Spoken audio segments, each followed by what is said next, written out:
They keep calling this activism. Well, for what? Half-baked talking points and false narratives and echo chamber rants that they can't even back up. Meanwhile, I've got the receipts, actual numbers, actual facts that prove all these things that they're crying about. While they're chanting Elon, deport Elon, did no one tell them that Trump and Musk aren't exactly having a bromance right about now? Or does it not fit on their pre-printed signs?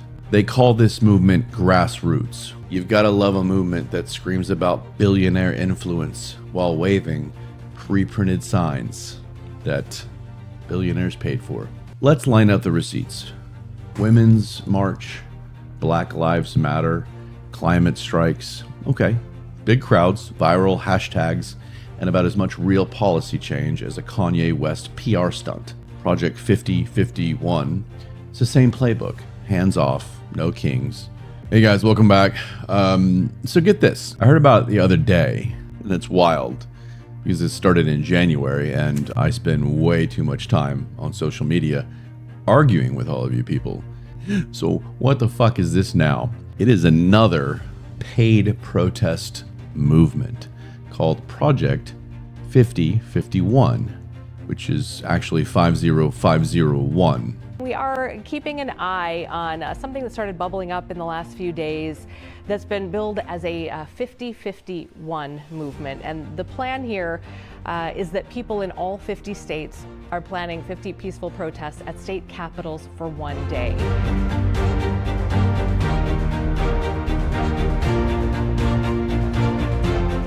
And it's telling people what to shout, when to shout it, handing out scripts like it's a bad high school musical. Their big goal is to save democracy, fight Trump's policies, oppose immigration crackdowns, and since it was January, it was designed to scream about Elon Musk and his Department of Government Efficiency, otherwise known as Doge. Apparently this thing's been around, like I said, since January, and I'm just now hearing about it, so clearly it's having a massive impact. Can these people even define fascism? How about democracy?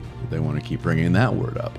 What about tariff? They don't even know, they don't even understand what these words mean, but they throw them around like it's nothing. They keep calling this activism. Well, for what? Half-baked talking points and false narratives and echo chamber rants that they can't even back up. Meanwhile, I've got the receipts, actual numbers, actual facts that prove all these things that they're crying about. Trump's policies, basically. They have worked thus far. The movement of theirs, this protesting everything, is built on nothing but smoke and hashtags. Come dive in with me. This is Stay in the Gray podcast. It's July 30th, 2025, and let's roll. So who's pulling the strings? Project 5051. He's apparently slapping random numbers together, makes it sound like a movement instead of a Wi-Fi password. Elon is somehow involved with this initial mission statement, like I mentioned, and I just don't get it. While they're chanting Elon, deport Elon, did no one tell them that Trump and Musk aren't exactly having a bromance right about now? Or does it not fit on their pre-printed signs? They call this movement Grassroots, but unless your definition of grassroots includes Reddit planning committees and Discord chats with 311,000 subscribers, 17,000 members, this movement is not organic. It's orchestrated from the top down. The name itself is 50 states, 50 protests, one movement. Clever. This isn't some spontaneous uprising. It's backed by the usual progressive heavy hitters. Indivisible, Women's March, Move On, Third Act Movement, Planned Parenthood, League of Women Voters. They're all PACs funded by wealthy donors. No grassroots purity here. PAC stands for Political Action Committee, which is basically a group that collects and spends money to help influence elections.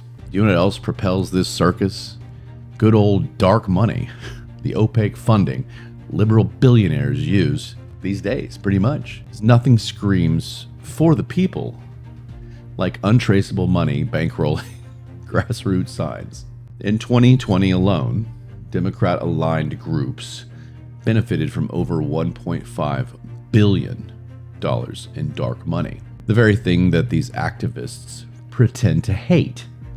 Billionaires. Who's the party of billionaires again? Even some of their own lawmakers admit it. One of my repeat contestants on the grievance games, Jasmine Crockett here in Texas, she said it straight up. The Democrats are counting on dark money to get back in power.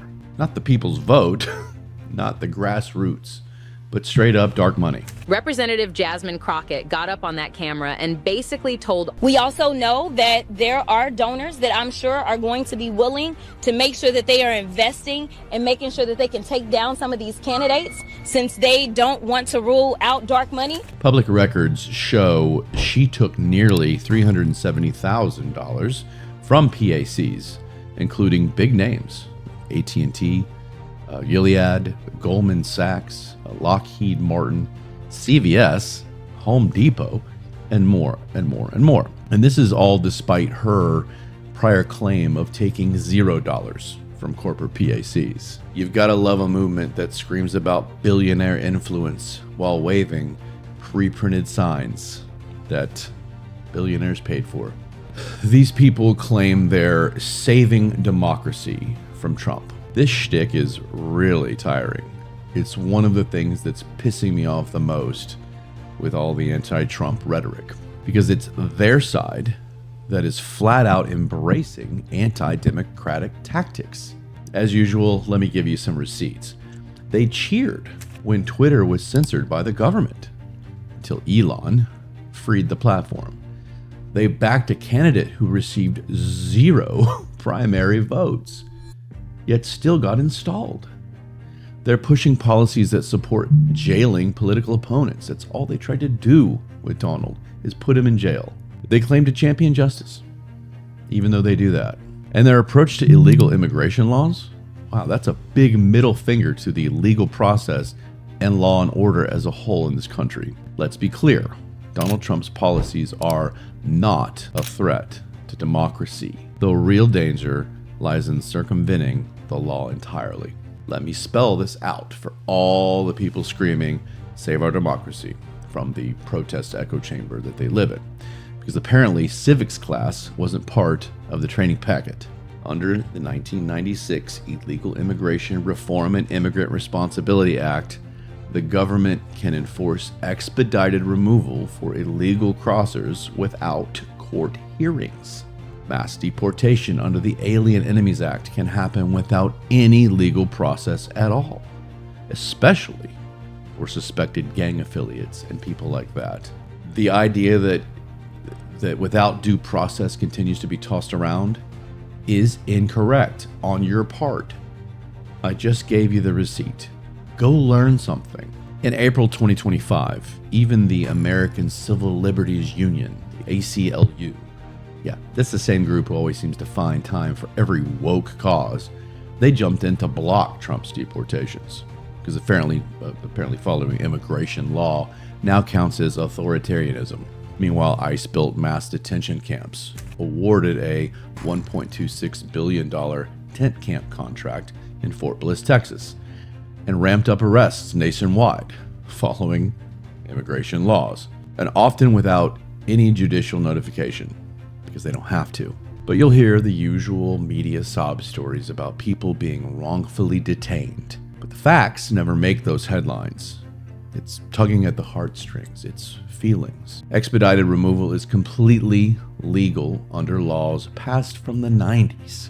Enforcing the law isn't authoritarianism. Pretending borders don't exist in our country is. The left screams authoritarianism. They love the word while begging for government to control speech and to go against our laws. Make it make sense. Let's line up the receipts. Women's March, Black Lives Matter, climate strikes. Okay, big crowds, viral hashtags, and about as much real policy change as a Kanye West PR stunt. Project 5051. It's the same playbook. Hands off, no kings. Millions show up for the photo op, and in plenty of cases, the paycheck. And then what?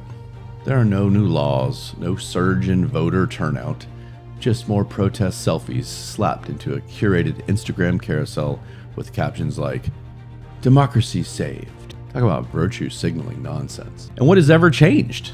Tell me. Someone tell me what's changed because of these protests. Besides the usual chaos when they inevitably get violent, all they really do is annoy normal people who are just trying to live their lives. And once the annoyance fades, we're laughing a little bit because you're silly, ignorant, and dangerous, all wrapped in one little package with a rainbow bow. If hashtags and screaming in the street could pass bills, California would already be the socialist utopia of their dreams. Before we end, let me go ahead and do this just for fun. This is some of the signs that I have seen in some of these protests over the last 6 months. It's just beyond me. This one says, "No one voted for Elon." That was a big talking point in January. No one voted for Elon Musk. How dare he? Even though the protests were coordinated via X, which is Elon's platform. So they're marching with signs that say, "No one voted for Elon" on the platform that he saved. The self-awareness check there is 0. And by the way, nobody votes for members of a presidential cabinet. They're appointed. And they always have been. This is basic civics, people. My goodness. Here's another sign. "Democracy dies in silence." Posted while chanting, "Dump Trump and deport Elon." So a sign claiming democracy dies in silence is delivered while chanting "Dump Trump and deport Elon." Should I give you a second to think about this? Call me crazy, but screaming "dump the duly elected president" doesn't sound super democratic. Deport Elon? You mean a guy who's here completely legally? And you defend the illegal criminals? You guys are real champions of democracy. Like I said, you don't even know what it means. Lastly, in San Antonio, Texas, slogans like, this got me the most, you people, when Trump was sworn in. "Eggs are so expensive because all the chickens are in Congress." That sign made its rounds. Do you want the reality, or do you want to just scream and ignore me? I'll go ahead and give you the reality for the people who want it. That sign deserves a moment in the fire. Egg prices actually peaked at around $6.23 average per dozen in March of 2025. Yes, after Trump was sworn in, 2 months. But it was largely due to an historic bird flu outbreak that killed over 111 million fucking birds. And they weren't legislation or congressional chickens. Prices then dropped in June, that would be last month, to about $3.78 as the supply began stabilizing. Cal-Maine Foods, the largest U.S. Egg producer, pulled in an $876 million profit over 9 months. Taxpayers covered over $1.25 billion in USDA bailouts for flocks destroyed due to the bird flu. The Department of Justice is even investigating alleged price fixing among egg giants like Cal-Maine, Rose Acre Farms, Hillendale, and others. Hardly a symptom of congressional chickens jacking up prices. Just picture this genius protest sign. Eggs are expensive because chickens are in Congress. Sure, they're busy legislating while real price surge is from bird flu, corporate profiteering, and pandemic subsidies. That's your civic lesson for the day. So there it is. Project 5051. Love saying it that way.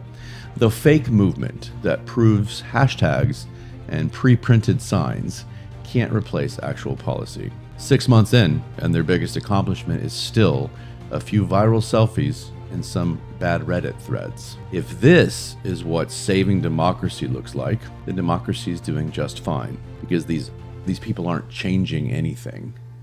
They don't even know what democracy means. Thanks for listening. This has been Stay in the Gray podcast. Hit the follow button, hit the like button, share this episode with somebody who needs to hear the receipts, or someone who just enjoys hearing other people get schooled.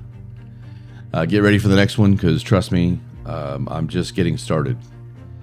We're in this together. So let's do this. Stay loud, stay bold, stay factual, stay in the gray. Love you guys.